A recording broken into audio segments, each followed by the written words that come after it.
요한계시록 7장 쉽게 읽기를 시작하겠습니다. 자, 오늘 서론은 너무나도 중요해요. 오늘 서론을 만약에 건너뛰거나 안 들으면 앞으로 진행되는 요한계시록을 계속 헤맬 수밖에 없습니다. 자, 그래서 여러분 오늘 잘 들어야 되고, 성경 전체적인 구조는 자, 다음 그림을 하나 보면 중간이 역사입니다. 하나님께서 태초에 천지를 창조하셨죠? 타락, 그리고 신구약 사이에 예수님이 오셔서 구원하셨죠? 그 이후부터는 이제 대심판을 향해서, 마지막 심판을 향해서 그냥 역사는 쭉 흘러가요. 그런데 우리가 보통 죽으면 어떻게 되죠? 예수님을 안 믿고 죽었어. 그럼 어떻게 돼요? 천국 같이. 예? 예수님을 안 믿고 죽었어. 다 지옥 간다 그러죠. 그리고 장례식장 가면은 이 영혼이 안식을 얻고 하나님 품에 천국에 간다고 얘기하잖아요. 그래서 사실은 나는 조금 애매한 감이 있어요. 아니, 조직신학에서도 그렇고 성경에서도 그렇고 죽으면 지금 천국 가는 게 아니에요. 그리고 지금 예수님 안 믿고 죽은 사람은 바로 지옥 가는 게 아니에요. 성경이 그걸 명확하게 얘기를 해줘요. 그런데 우리는 그냥 마치 그냥 뭐 이래도 되는 것처럼 얘기를 하는데, 자, 분명히 말씀을 드리겠습니다. 우리가 지금 이쯤에 신약 시대를 살고 있는데, 태초 이후에 아담과 하와 이후에 죽은 사람들 둘 중에 하나를 갖게 되는 거예요. 죽어서 천국 지옥을 가는 게 아니고, 예수님을 믿고 여호와를 의지한 의인들은 낙원에 가요. 낙원에 가서 그 영혼이 쉬는 거예요. 그리고 예수님도 안 믿고 하나님도 안 믿은 사람들은 결국에는 지옥을 가는 게 아니고 음부로 가는 겁니다. 이게 음부예요. 자, 그래서 구약으로부터 계속해서 이 낙원과 음부, 그래서 예수님 뭐라 그래? 지금 예수님이 십자가에 달려 돌아가실 때 옆에 있던 강도가 주님 뭐라고 하니까 네가 함께 나와 천국에 있으리라고 얘기를 하지 않고 낙원에 있으리라고 얘기를 하신 이유는, 지금 모든 사람이 자살을 했던 뭐를 했던 아주 극악한 사람에도 죽어도 지옥 가는 게 아니에요. 음부에 가 있는 거예요. 예수님을 믿지 않는 의롭지 못한 사람들이 가는 곳들이, 악인들의 영혼이 가는 곳이 음부. 그리고 예수님을 믿고 또 의로운 사람들이 가는 곳이 낙원입니다. 여기서 판결이 난 게 아니에요. 마지막 대심판에서 낙원에 있던 사람, 그리고 지상에 있던 사람, 음부에 있던 모든 사람들이 다 한 줄로 서서 대심판을 받는 거예요. 이때 대심판을 받아서 영원한 천국으로, 그리고 영원한 유황불못으로 빠지는 거예요. 그렇게 구성이 되어 있어요. 그러면 사탄은 뭐냐? 사탄은 음부보다 더 무서운 무정에 가는 거야.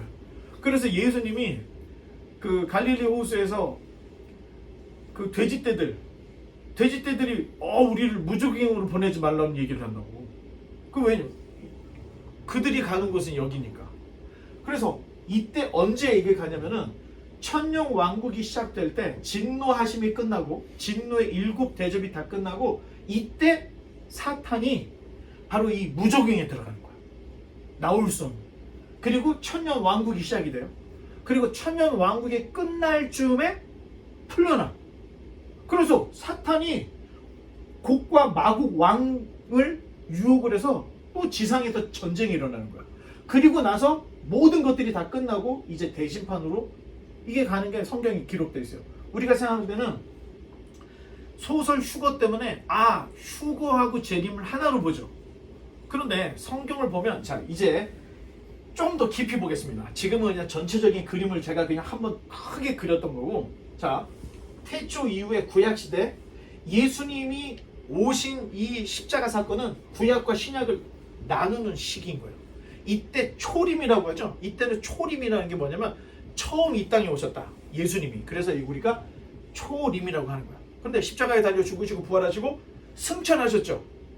그 이후에 신약 시대가 계속 되는데, 사도 요한이 쓰신 이 요한계시록을 보면 이제부터 될 일, 장차 될 일을 이야기하는데, 대환란의 시대가 있을 거고 하나님의 진노하심의 시대가 있을 거라는 거예요. 그리고 천년 왕국 갔다가 대심판 가요. 자, 그러면 천년 왕국이 뭐냐? 이것 때문에 기독교의 3가지, 전천년설, 후천년설, 무천년설, 왜냐면 지금 천년 왕국까지 다 다룰 수는 없어요. 그냥 여러분들에게 편하게 얘기를 한다면 천년 왕국이라는 게 예수님 오신 이후 때부터 지금까지를 천년 왕국이라고 생각하는 게 무천년설이에요. 그리고 대부분은 대환란이 시작되기 전 휴거를 하고 그 다음에 이 천년 왕국이 앞에 있을 거라는 사람이 있고 이 환란 전 어떤 사람들은 환란과 진노 후에 천년 왕국이 있을 거다. 그래서 이 천년 왕국을 어떻게 해석할지 너무 어려운 거예요. 그런데 우리가 생각할 때 그럼 이거 빼버릴까? 아니 그렇게 해도 돼. 하지만 이사야가 이 천년 왕국 시대를 얘기하고 있는 거야. 사막에 샘이 넘쳐 흐르리라. 독사굴에 아이들이 손을 놓고 장난을 치고 독사가 안 물어. 사자들과 아이들이 뛰노는 참 소망과 참 그때가 있을 거다. 이게 천년 왕국을 이사야가 얘기를 하고 있는 거예요. 그런데 요한계시록에도 이 천년 왕국이 분명히 또 등장을 해. 그러니까 천년 왕국을 어디에 두냐에 따라서 학설이 달라지지만 성경이 기록되어 있는 순서대로 이야기하면 진노의 심판 이후에 천년 왕국이 들어오게 돼 있는 거예요. 자, 그러면 재림이 언제냐? 진노하심이라는 것은 대환란 시대하고는 급시 다릅니다. 대환란 시대는 대환란 시대에 여러 가지 징조가 있는데 어린 양이 인을 떼는 거 나오죠. 첫 번째 인, 두 번째 인, 세 번째 인 이렇게 뗄 때 4분의 1이 죽는 전쟁으로 해서 죽는 일이 벌어지는 거예요. 대환란 시대. 그리고 별들이 하늘에서 막 떨어지는 거예요. 소행성, 유성들이 막 지구에 떨어져서 지구가 막 큰일 나서 사람의 3분의 1이 죽는 거예요. 자, 그렇다면 80억이라고 생각할 때 4분의 1이면 몇? 80억 중에 4분의 1이면 몇 명이 죽은 거예요? 20억이 죽은 거예요. 그러면 60억이 남죠? 60억이 또 죽어. 별들의 이 일로 인해서. 그러면 이제 3분의 1, 60억에 3분의 1이 죽으면 몇이 남는 거예요? 또 20억이 죽는 거잖아. 그러면 20억 죽으니까 80억이라고 쳤을 때 전체 인구의 몇이 죽는 거예요? 절반이 죽는 거예요. 인구의 절반이 죽어. 전쟁으로 또 놀라운 소행성 충돌 이런 일로. 자, 여기가 대환란 시대인데 이 대환란 시대는 7개 나팔을 가진 천사가 나팔을 부는데 마지막 7번째 천사가 부를 때 환란 중에 휴거가 일어나는 거야. 예수님이 그의 백성들을 불러들이는 휴거가 있는 거예요. 그게 여기 나와요. 그러면 예수님이 재림하신 건 아닙니다. 그리고 나서 진노의 대접이 쏟아지는 7 대접 재앙이 내리는데 이게 진노의 시대인 거예요. 이때는 그냥 대환란하고는 비교가 안 되는 지구가 완전히 깨어지고 사람이 도대체 살 수 있을까 할 정도로 그런 일이 벌어지는 거예요. 자, 그런데 이 진노 마지막쯤에 유프라테스 강이 쫙 마르면서 아시아에서 군대가 와서 세계 전쟁이 한 번 더 일어나는 걸 얘기해요. 그게 아마겟돈 전쟁이에요. 요 아마겟돈 전쟁이 일어나고 바로 예수님이 천군 천사와 함께 재림을 하는 거예요. 이때가 재림이에요. 진짜 재림. 그래서 예수님의 양날 검으로 사람들을 쓰러뜨리고 수많은 새떼들이 예수님을 따르는 거야. 이유가 뭐야? 예수님 때문에 죽어나갈 수많은 사람들의 시체를 쪼아먹으려고 새떼들이 같이 왔다는, 이게 지금 제 얘기가 아니에요. 요한계시록에 나와 있는 걸 그대로 얘기하는 거예요. 그러면 이 재림이 있는데, 자, 아까 휴거됐던 사람들이 불이 섞인 유리바다를 건너서 주님을 만나는 일이 벌어져. 그리고 재림 때 이제 이 재림이 끝나고 천년 왕국 시대가 시작이 되는 거야. 천년 왕국이 잘 때, 이 천년 왕국이라는 건 보통 우리가 지금 잘 살면 100년을 사는데, 천년 왕국 때는 사람의 연수가 나무의 연수하고 같은 거야. 그래서 거의 1000년을 사는 일들이 있다는 얘기예요. 그리고 죽음이 없고 유혹이 없는 시대. 그런데 그 1000년 끝자락에 누가 다시 올라와요? 무적응에서 옛 뱀이 다시 올라오는 거야. 그래서 사람들을 또 이간질을 시켜서 전쟁을 하는데 곡과 마곡 왕의 전쟁이 시작이 되는 거예요. 자, 이 전쟁의 이제 마지막 전쟁이 끝나고 나서는 하나님께서 모든 영혼들을 다 불러다가 줄을 세워놓고 대심판을 하시는 거예요. 거기에서 천국으로 영원한 유황불 못으로 빠져요.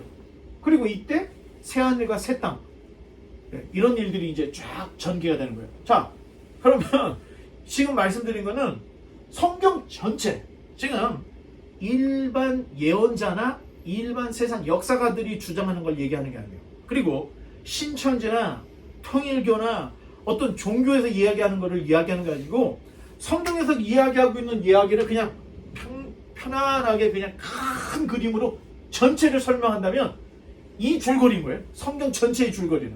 자, 이 줄거리를 여러분들이 잘 알고 요한계시록을 읽으면 성경에서 못 풀 문제가 없고 성경으로 앞으로 될 일에 대해서 우리가 잘 알 수가 있는 거예요. 그러면 여기는 성경 전체의 이야기를 여러분들에게 말씀을 드린 거고, 이제 지금 우리가 읽고 있는 요한계시록을 한번 요약을 해야 돼요. 자, 다음 페이지에 가보면, 자, 1장에 알파와 오메가가 되시는 예수님이 나타나죠. 그리고 요한을 만나주는 거야. 그리고 요한에게 2장에 가서는 7교회에게 편지를 써라. 2장에서는 에베소, 서머나, 버가모, 두아디라 교회에 편지를 보냈고, 3장에서는 4대 빌라델피아, 라오디게아 교회에게 편지를 쓰는 걸로 일단 1장, 2장, 3장이 끝납니다. 그리고 4장에 가서는 천상의 예배가 드러나. 요한이 자 이리 올라오라 해서 요한이 하늘로 딱 올라갔더니 거기서 봤던 광경, 보좌에 앉으신 이가 계시고, 그리고 거기 내생물, 그리고 보좌가 있고, 이런 광명인데 이분들이 거기서 예배를 드리는 그 광경을 딱 보게 되는 거예요. 그리고 5장에 가서는 보좌에 계신 이의 오른손에 두루마리가 있어. 이거를 펴거나 열 사람이 없어서 요한이 울었더니 장로 하나 중에 유다지파의 사자가 이것으니 열릴 것이다. 그래서 유다지파의 사자 예수님이 오셔서 이것을 두루마리를 딱 잡는 데가 5장까지 이야기했어요. 자, 그 다음 이미 했던 거라 정리가 좀 되죠, 여러분? 자, 7 재앙이 시작되는데, 자, 6장에 보면 이제 어린 양이 그 책의 7 인봉 중에 하나를 떼죠. 첫 번째를 딱 뗐을 때 뭐가 나타났죠? 흰 말과 탄자. 두 번째 인을 딱 뗐을 때 뭐가 나타났죠? 붉은 말. 세 번째 인을 떼었을 때 검은 말. 네 번째 했을 때 청황색 말. 자, 이런 이야기가 이제 나오죠. 그래서 다섯 번째 인을 딱 뗐더니 어떻게 돼요? 하나님의 보좌 앞에 순교했던 사람들이 우리의 원수를 갚아주소 했더니 하나님이 수가 차기까지 기다리라, 이런 얘기를 해요. 그리고 자, 6장에서 6개의 인봉을 다 떼어요. 6개 인봉을 다 떼요. 6개 인봉을 6번째를 뗐더니 하늘에 막 지진이 나면서 소행성이 지구에 떨어지는 것 같은 이런 이야기가 기록이 되어 있어요. 그리고 7장, 오늘 읽는 7장에는 이스라엘에서 인 맞은 14만 4천 명, 그리고 이스라엘 사람들이 아닌 일반 사람들 중에 인 맞아서 구원받은 자들에 대한 이야기가 나오고, 자, 8장으로 넘어가면은 마지막, 자, 첫 번째부터 6제까지 인봉을 띄었죠. 그런데 7장에서는 7번째를 띄지 않고 막간 삽입이 나오는 거야. 이스라엘에서 구원받은 14만 4천, 그리고 셀 수 없이 수많은 사람들 이야기가 나와요. 그리고 8장에 가서 마지막 인봉을 딱 떼는 거예요. 8장에 가서. 자, 8장에 가서 인봉을 딱 떼더니 다시 금향로가 나타나. 금향로에는 뭐가 있다고 그랬죠, 항상? 성도들의 기도가 향으로 하나님께 올려지는 거. 자, 그러면서 7째 인봉이 떼어질 때 7 나팔을 가진 천사가 나타나. 그리고 7 나팔을 가진 천사들이 첫 번째 나팔, 두 번째 나팔, 세 번째, 네 번째 나팔까지를 8장에서 불어요. 그리고 9장에 가면은 7 나팔 중에서 5번째, 6번째 나팔이 불려지고, 10장에 가서는 천사의 작은 책이 나와. 천사가 나타나는데 작은 책을 가지고 있는 이야기가 나오고, 11, 이건 다 막간이죠. 지금 재앙 사이에 들어있는 막간, 삽입이 들어가 있는 거예요. 11장에서는 두 증이 나타나. 그리고 마지막 7번째 나팔이 불려지는, 이 7번째 나팔이 불려지는 이야기가 11장에서 나옵니다. 자, 여기까지 왔다면 이건 진짜 보통 노력으로 올 수 있는 게 아니에요. 여기까지 파악을 했다는 거예요. 그런데 그 다음이 진짜 어려워요. 자, 그 다음은 7번째 나팔이 불려진 이후에 판도가 완전히 바뀌는 거예요. 판도가. 자, 12, 13, 14장은 압축된 역사를 얘기해요. 압축된 역사. 그게 뭐냐면은 여러분, 복싱에 거의 뭐 그 정말 라운드 거리 나오잖아. 라운드 거리 나오는 것처럼 천사 하나가 자 7번째 나팔이 부러지면 이런 일이 있을 거야 하고 7번째 나팔이 불려지니까 그 다음 진행되는 상황을 이야기하는 것이 아니라 지금까지 무슨 일이 있었는지 여자와 붉은 용에 대한 이야기가 나와. 이런 것들은 구약을 모르면 전혀 풀을 수가 없는 거예요. 그럼 왜 갑자기 이런 이야기를 하지? 여러분 드라마나 이런 거 보면 주인공이 맨 마지막 장면에서 자 빨간 버튼을 누를 것인가 파란 버튼을 누를 것인가 이거에 따라서 운명이 바꿔지는데 자 그때 따라라라라라라 하면서 과거에 있었던 일을 착착착착 주마등처럼 얘기를 해주는 것처럼 마지막 7번째 나팔이 불어지자 딱 멈추고 지금 과거에 있었던 역사를 압축을 해서 여자와 용으로 그 다음에 두 번째는 두 짐승에 대한 이야기 그리고 666 이야기가 나와. 이 얘기는 뭐냐면 지금은 나팔을 불어서 재앙이 일어나는 이야기만 했지 정치적으로 어떤 일이 일어났는지 사람들이 예수님 믿는 사람들이 어떤 고난을 받는지 전혀 얘기를 안 했던 거야. 그런데 이 역사를 통해서 딱 보니까 두 짐승이 나오는데 두 짐승과 적그리스도가 666을 만들어가지고 사람들로 하여금 666을 받지 않으면 사지도 못하고 팔지도 못하는 이런 고통이 있었다는 걸 얘기해 준 거예요. 그러다가 14장에서 아까 얘기했죠? 뒤를 잠깐 열어볼까요? 자 여기 7장에서 이스라엘에서 입 맞은 사람이 14만 4천 명이라고 했죠. 넘겨보세요. 다시 14장에서도 또 14만 4천 명이 또 나와. 왜 나와? 압축된 역사를 얘기하다 보니까 이스라엘에 입 맞았던 14만 4천 명이 어떻게 됐다는 얘기를 딱 해주면서 세 천사가 메시지를 전달해. 그리고 마지막 추수 때가 되었다는 것을 얘기를 해줘요. 자 그러면 여기가 진짜 어려워. 14장 갔으면 15장으로 가야 되잖아. 15장이 있기는 있어. 그런데 15장을 여기다 놓고 읽으면 너무 어려운 거야. 자 요대로 하고 나서 15장 하면 마지막 재난을 가져온 천사가 나타나서 이제 휴거되는 이야기 그 다음에 이런 이야기가 연결이 되는 거예요. 그런데 여기 이 마지막 재난을 가져온 천사 이후에 천상의 성도들의 이야기가 여기서 나오는데 이걸 여기다 쓰면은 마치 압축된 역사라다가 잠깐 멈추고 천국에서 천국 이야기를 하는 거예요. 그리고 천국 이야기를 다시 와가지고 세상에 임하는 재앙 얘기를 또 시작을 하게 되는 거예요. 그리고 이 재앙 얘기가 끝날 쯤에 또 15장에 있었던 이야기는 여기 있고 19장으로 넘어가. 아예 정리를 해드리자면 15장은 지금 순서상 여기 가서 있으면 우리로 하여금 성경을 쉽게 잘 이해할 수 있게 돼 있다는 거예요. 이렇게 구조가 돼 있기 때문에 보통 연구해갖고 요한계시록은 열어질 수가 없는 거예요. 헷갈려.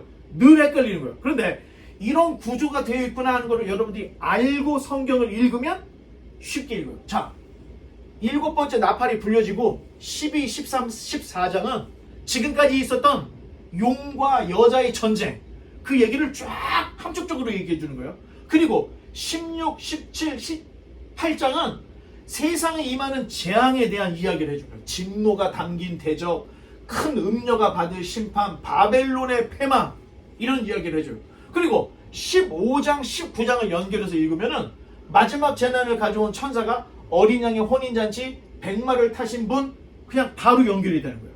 자, 요런 구조를 잘 파악을 해서 읽으면 요한계시록은 절대 어렵지 않다는 거예요. 근데 이렇게 복잡하게 되어 있기 때문에 우리가 이해하기가 어려웠던 거고. 자, 그 다음 마지막으로 해야죠. 자, 20장에 와서 천년왕국 이야기가 되고 21장에 와서 드디어 새하늘과 새 땅, 새 예루살렘 이야기가 나와요. 이 새하늘과 새 땅, 새 예루살렘 이야기까지가 요한계시록의 이야기고 22장은 그 이후에 우리에게 해설을 해주는 거예요.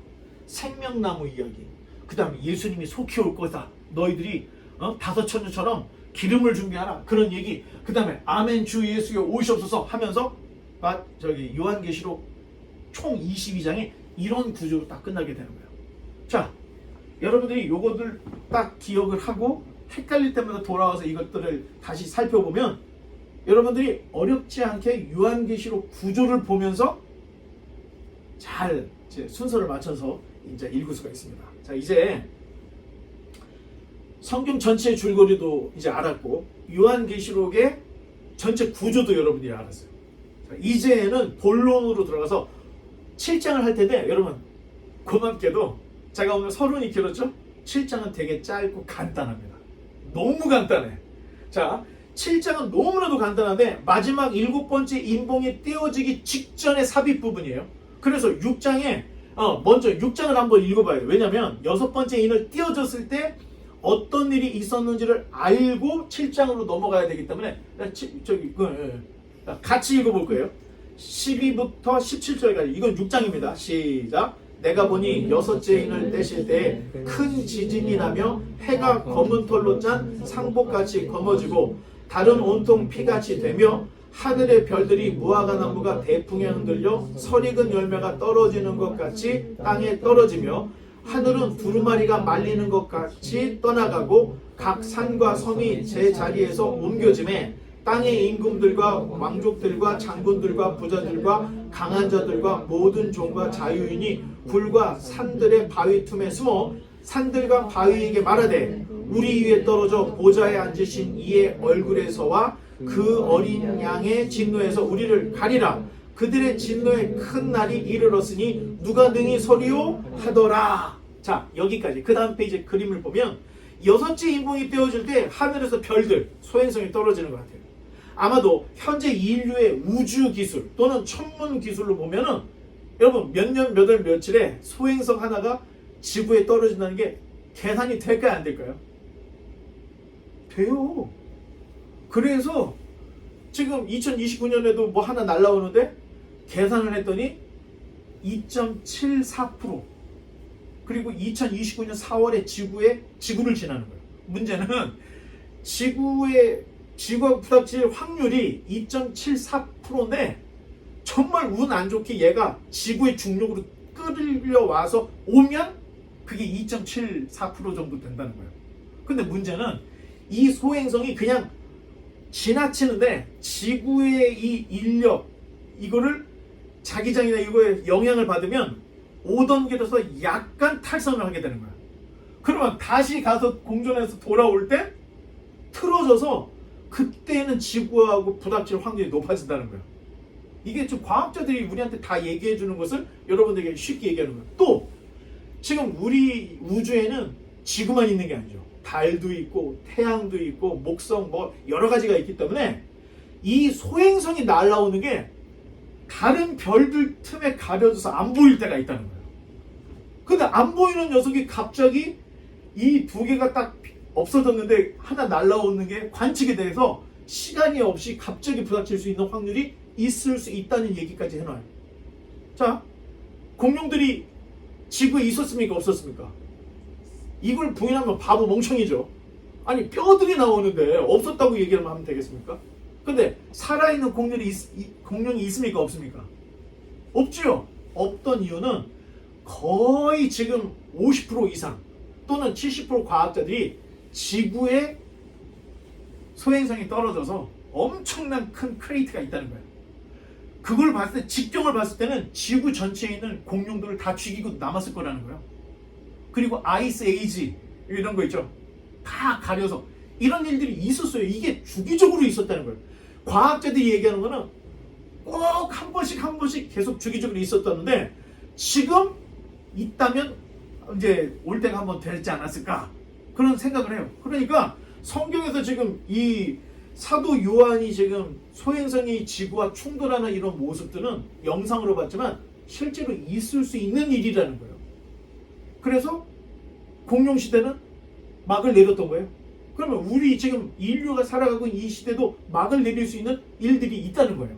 그 다음 페이지 또 열어보면 아예 그냥 엘리트들은 땅속에 숨어 있는데 지구를 한번 땅 치니까 이런 일이 막 하늘이 막 감아지고 막 두루마리처럼 달이 막 핏빛이 되고 막 태양이 검어지고 하는 이런 일들. 이게 이런 거를 보고 어떤 예술가들은 요한계시록에 나와 있는 것만 그리는 예술가가 있어.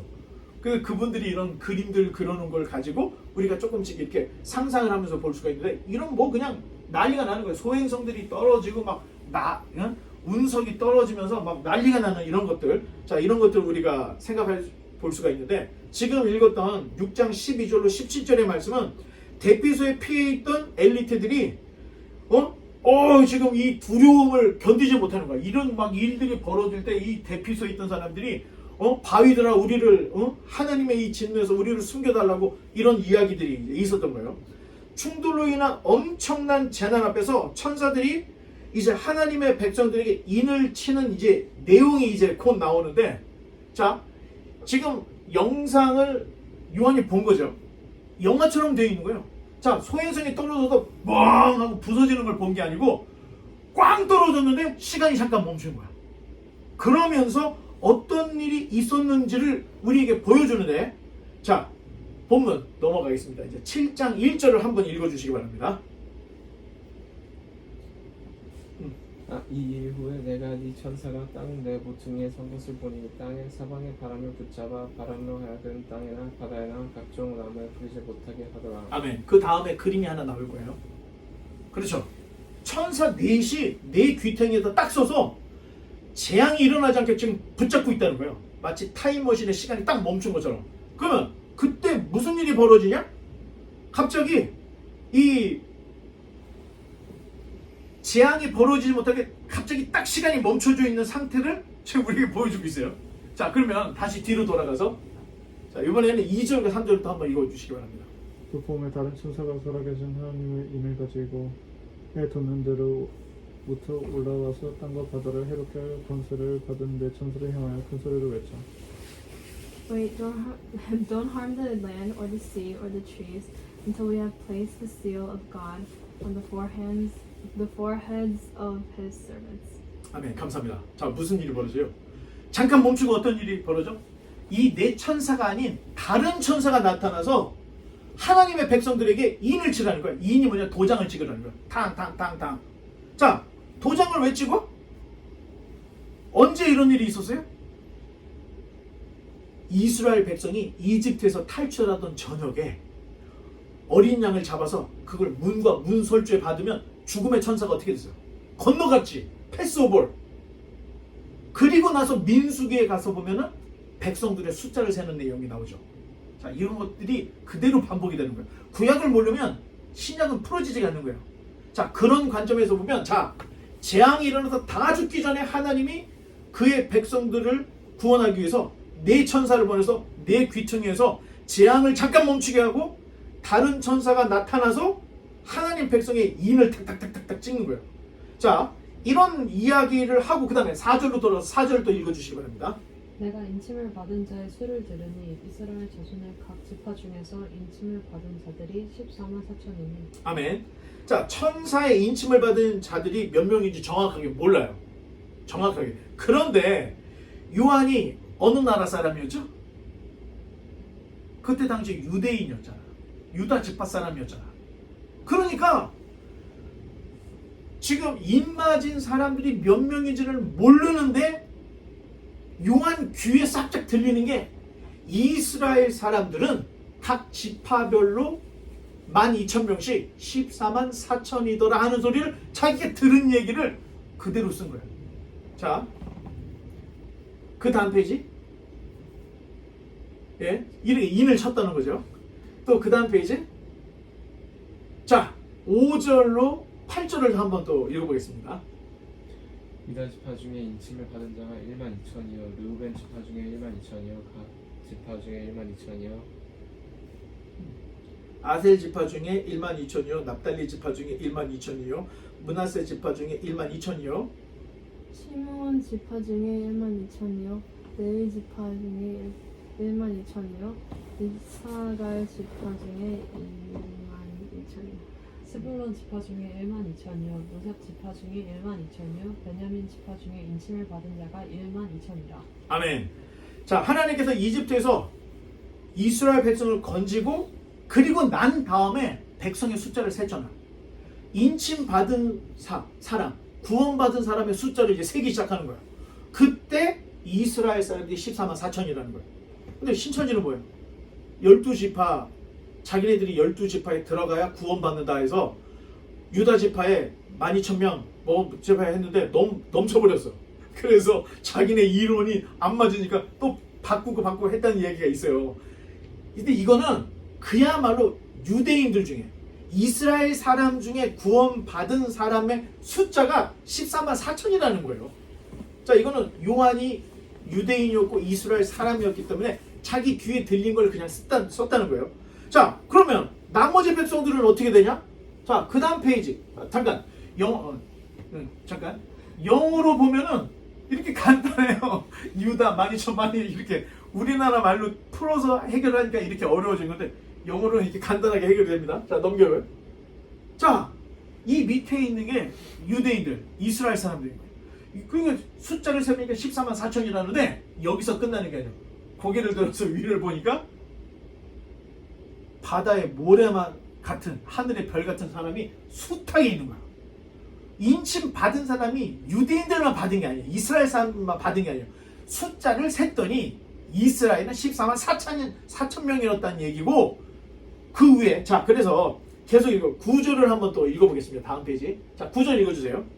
이일 후에 내가 보니 각 나라와 족속과 백성과 방언에서 아무도 능히 셀 수 없는 큰 무리가 나와 흰 옷을 입고 손에 종려가지를 들고 보좌 앞과 어린 양 앞에 서서. 아멘. 자, 입맞은 자의 수를 이스라엘 백성만 14만 4천으로 센 것이고, 그 이후에 온 세계 각 나라 족속 백성 방언 셀 수 없이 수많은 인침을 받아 구원받은 사람들이 잠깐 뒤로 가면 이렇게나 많더라는 거예요.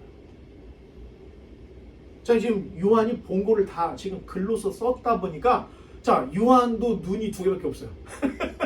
눈이 4개가 있었으면 한 번에 멀티하게 볼 텐데 눈이 2개밖에 없어가지고 자기가 본 게 이스라엘 사람들의 14만 4천을 본 거고, 그리고 눈을 들어서 위를 봤더니 구름대와 같이 수많은 인침받아서 구원받은 사람들이 이렇게 많은 걸 지금 본 것을 계속해서 기록을 하고 있는 거예요. 그러니까 14만 4천에 들어가야 구원받습니다. 이단들이 하는 말에 귀 기울일 필요가 없다는 거예요. 유대인들, 이스라엘이 14만 4천 명이었고 그 외에 구름대같이 수많은 사람들이 있다는 거예요. 그러니까 성경을 잘못 해석하면 이단들의 이야기를 듣고 오, 큰일 났다, 여기 아니면 안 된다, 이렇게 잘못 오해를 할 수 있다는 겁니다. 이제 10절로 12절의 말씀을 계속 읽어보겠습니다.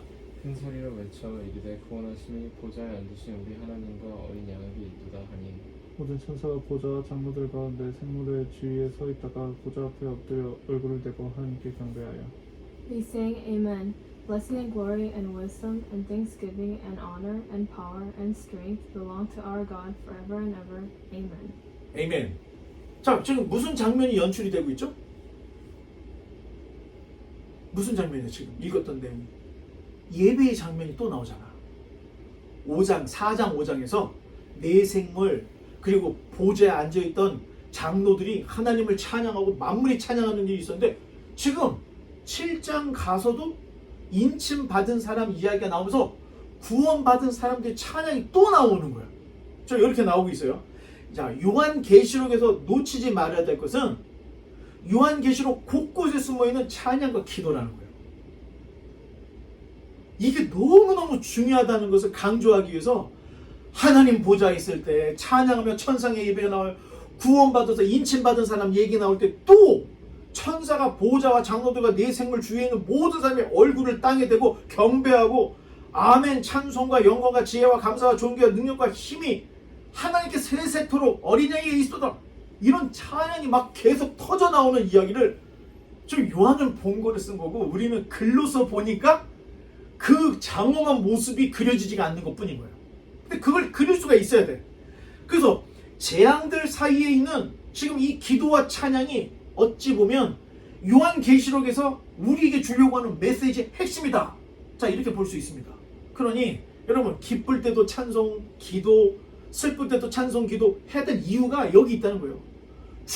죽어가는 사람들도 찬송하고 위에 올라가 있는 천상에서도 찬송이 일어나고, 계속 이 이야기들을 우리에게 보여주는 게, 결코 두려워하지 말고 끝까지 신앙을 지키고 배도하지 말고 하나님을 찬양하고 예배하고, 자, 이 모습 흔들리지 말라는 얘기를 계속 주고 있는 겁니다. 이제 13절, 14절을 또 읽어보겠습니다. 장중 하나가 응답하여 나에게 이르되 이 흰옷을 입은 자들이 누구며 또 어디서 왔느냐.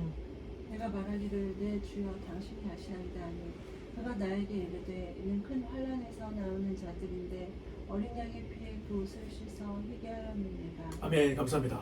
자, 막 처음에는 4장 5장에서는 내 생물 그 다음에 보좌에 앉아있던 장로들이 막 찬양하고 막 하는 걸 들었는데 지금은 14만 4천 그리고 셀 수 없이 많은 수많은 사람들이 찬양하는 걸 보고 요한에게 물어보는 거예요. 장로 중에 하나가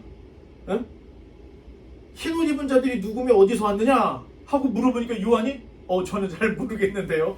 당신이 알지 않겠습니까? 했더니 당신이 얘기해 주기를 이는 큰 환난에서 나오는 자들인데 어린 양의 피에 그 옷을 씻어 희게 하였느니라. 그래서 인침을 받은 사람, 이게 어린 양, 이집트에서도 어린 양의 피를 문과 문설주에 받은 사람들이 죽음의 사자가 건너갔던 것처럼 인침을 받은 사람은 비록 육체는 죽었다 할지라도 그 영혼이 하나님께 인침을 받아서 구원을 받는 이야기를 우리에게 전해주고 있다는 겁니다. 자, 15절. 그러므로 그들이 하나님의 보좌 앞에 있고 또 그의 성전에서 범난 하나님을 섬기매 보좌에 앉으신 이가 그들에게 장막을 치시리니. 아멘. 감사합니다. 자, 이들은 인침을 받고 구원받은 사람들은 환난에서 구원을 받은 자들인데 환난에서 하나님께서 그들 위해 따뜻한 보호 장막을 쳐주셨다 하는 이야기를 해주는 거예요. 왜? 이 땅에서 고난당하고 이 땅에서 환난당하고 이 땅에서 손해보고 살고 그리스도의 이름으로 그리고 순교도 당하고 환난도 당했던 그 사람들이 인침을 받아서 하나님 품에 왔을 때 하나님이 그들의 아픔을 아시기 때문에 그들 위에 장막을 쳐주는 거예요. 위로의 장막을 쫙 쳐주고 그 전에는 너희들이 사막에서 또는 정글에서 그렇게 고난과 환난을 당했지만 너희들이 이제 여기 왔으니 이런 어려움과 이런 고통에서 내가 너희들을 보호해 줄게. 그래서 큰 장막을 그들 위에 쳐주시는 거예요. 이게 하나님의 따뜻한 손길을 보여주는 거죠. 계속해서 16, 17절. 그들이 다시는 줄이지도 아니하며 목마르지도 아니하고 해나 아무 뜨거운 기운에 상하지도 아니하리니. For the Lamb on the throne will be their shepherd. He will lead them to springs of life-giving water, and God will wipe every tear from their eyes. 아멘. 감사합니다. 답이 다 나오죠. 환난에서 구원받은 사람들이었기 때문에 환난에서 구원받은 성도는 이 땅에서 줄였다는 거예요. 그리고 목말랐고 해의 뜨거움에서 상했다는 거예요. 그러니 주님께로 이 영혼들이 오자 주님께서는 생명수 샘물로 그들을 인도하시고 그들의 눈물을 다 씻어줬다는 거예요. 여러분, 이 땅에서 예수님 믿는다는 이유로 차별을 받아, 예수님을 믿는다는 이유로 손해를 받아, 예수님을 믿는다는 이유로 불이익을 받았을 때 여러분 거기서 끝나는 게 아니라는 거예요. 그런 눈물, 희생을 하나님이 다 하신다는 거예요. 이 땅에서 목말랐고 주렸고 그 뜨거움에 상했던 사람들이 하나님 품에 왔을 때 하나님이, 예수님이 생명수 샘으로, 시원한 생명수 샘으로 그들을 인도하시고 그들이 흘렸던 그 눈의 눈물을 예수님이 다 닦아준다는 거예요. 지금 아주 이런 이야기를 지금 우리에게 해주고 있는 거예요.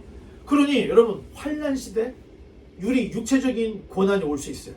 그런데 죽음으로 끝나는 게 아니야. 우리가 그런 고난과 환난을 통과하면 하나님이 그에 대한 보상을 다 해준다는 이야기를 지금 해주고 있는 거예요. 자, 그러면 요한 시대에 있던 박해를 받고 있던 사람들이 얼마나 큰 위로를 받겠습니까? 그들은 지금 예수님을 믿는다는 이유로 가족이 해체가 돼, 비즈니스가 깨져, 집 다 날라가, 그냥 뭐 감옥에 가서 목 잘리고 다 죽어가고 있는 이런 어려운 그 환난의 시대였지만 그 환난을 통과했던 사람들을 예수님이 생명수 샘물로 눈물 닦아주고 장막을 쳐주고 이런 이야기를 해주고 있다는 거예요. 자, 이제 말씀의 결론을 맺겠습니다. 유다지파의 사자 어린 양 예수께서 책을 받으신 후에 인을 떼기 시작하자 재앙이 시작이 됐죠. 이 재앙의 시작이 예수님으로부터 시작이 됐다는 거예요. 이게 중요해요. 사탄이 세가지고 사탄이 세상을 뒤흔들어서 고난이 온다, 이게 아니라는 거예요. 이 모든 환난, 이 모든 전쟁, 이 모든 재앙, 이런 것들은 예수님이 허락하셔야, 예수님의 손 안에 다 지금 움직이고 있으니 너희들은 두려워하지 말라는 거예요. 자, 이런 이야기들을 하고 있는데 재앙의 시작과 말탄자가 나왔는데 이 말탄 자로 인해서 땅에 전쟁, 기근, 전염병이 들이잡혔고 자 6지인을 딱 뗐을 때 하늘에 별이 떨어지는 거예요. 그런데 여러분 여기서 끝나는 게 아니에요. 이미 구약의 요엘 선지자가 2장 30절로 32절에 그런 이야기를 다 해놓았던 거예요. 반복되고 있는 거예요. 자 한번 이제 마지막 잠을 깰 겸으로 한번 다 같이 읽어보겠습니다. 시작.